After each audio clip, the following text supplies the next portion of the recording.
Organisatoriese gedrag, is die studie van menslike gedrag binne organisatoriese omgewings met die fokus op hoe individue en groepe interaksie het.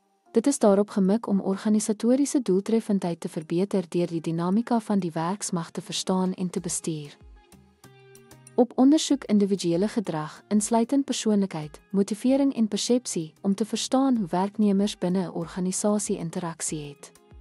Dit ondersoek groepdinamika, insluitend spansamewerking, leierskap en kommunikasie om werkplekverhoudings te verbeter.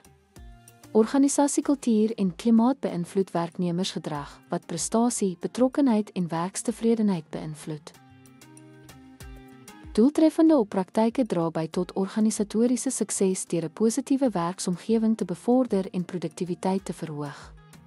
Begrip van op help bestuurders om ingeligte besluite te neem rakende werksmagbestuur, konflikoplossing en organisatoriese verandering. Op integreer sielkunde, sosiologie en bestuursbeginsels om strategieë te ontwikkel vir die verbetering van interaksies en doeltreffendheid in die werkplek. Organisatoriese gedrag is noodsaaklik vir die begrip en verbetering van menslike interaksies in die werkplek. 'n Goed bestuurde werksmag verbeter organisatoriese sukses en werknemerstevredenheid.